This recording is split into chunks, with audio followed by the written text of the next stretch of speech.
Hello again, everybody. This is Rusty, aka William Robinson, aka Dr. Robinson, and I am the Blues Doctor. And this is my podcast, The Blues Doctor Recommends, and we're glad you're here.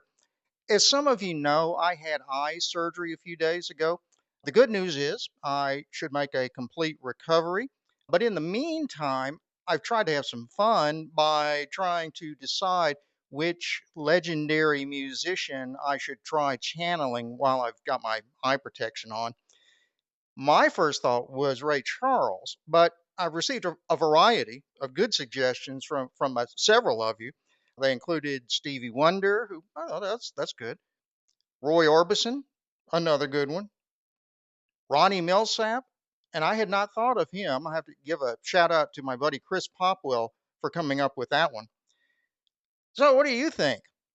Who should I be? Have I left out any possibilities?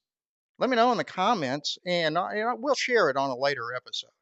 Please remember to like and subscribe and hit the bell and share with your friends and make comments because we're just going to have an abbreviated episode of the show this week.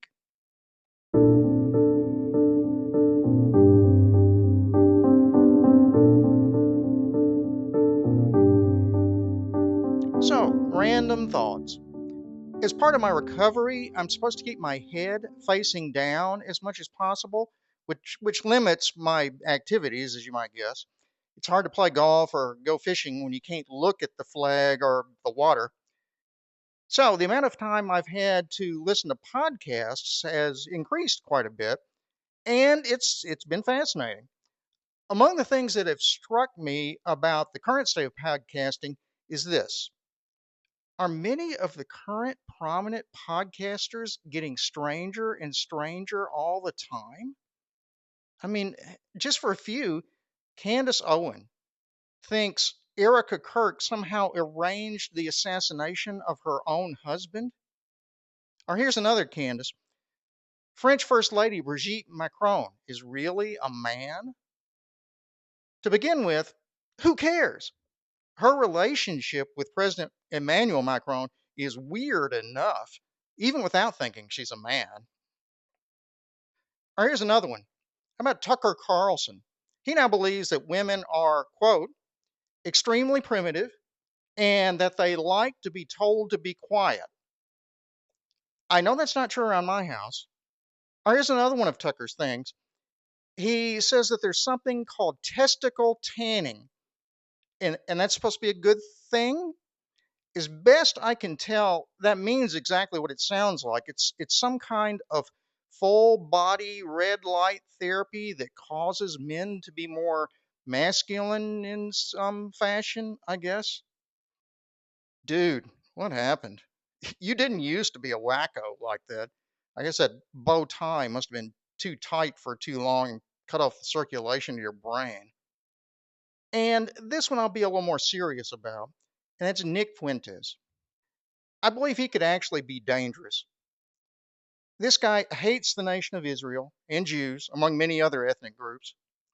He is a Holocaust denier, and he admires Hitler and Stalin. You know, you'd think he was just another screwball, except for the fact that he has a podcast with millions of subscribers. That's right. And I don't know if he really believes all that crazy stuff or whether it's just shtick, to get more views. But his subscribers seem to take him very seriously. You know, in light of that, I'm afraid that as we continue to lose the World War II generation, we will see even more revisionism and anti Semitism as a result. My father was of that generation and was a U.S. Navy pilot. He fought in both the Atlantic and the Pacific against the Nazis and the Imperial Japanese. His flight school class, by the way, included George H.W. Bush, which is interesting. Anyway, my father was aware of the dangers of fanatic ideology and absolutely believed in the concept of never again. And he told me many times that most of the guys who faced combat in World War II that he knew felt the same way. And I continue to believe that. I think a good example is the excellent TV series Band of Brothers, which came out a few years ago. Specifically, there's an episode titled Why We Fight, and it depicts the incident in which Easy Company, which they're following through the war, that's Easy Company of the American 101st Airborne Division fighting in France and then Germany. It's the episode where they liberated a concentration camp, and it's very powerful. Those guys knew, like my father, like George Bush, why we can't accept that kind of extremism. And I hope we don't forget what they taught us. And the snow's falling down around.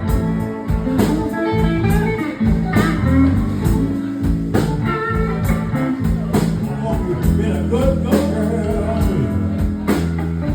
Santa Claus is in your town.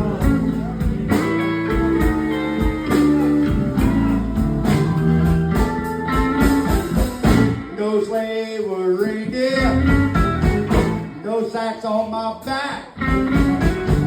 Sugar daddy's coming in a big black Cadillac. Oh, Christmas time, I'm pretty baby, and the snow is on the ground.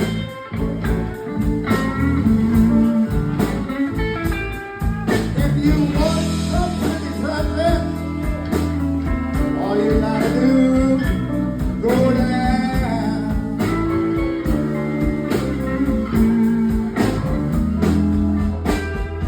Hang your pretty stocking, turn off the light. Santa Claus is coming in your chimney tonight. Christmas time, pretty baby, and the snow's on the ground.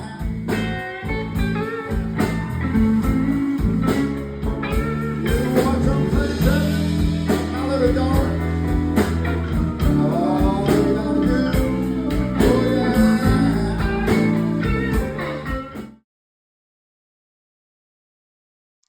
And that's about all we have for now. As I said, we're going to be abbreviated because I don't want to do too much. Anyway, as I usually say at this point, please watch next week's podcast. Okay? See you later.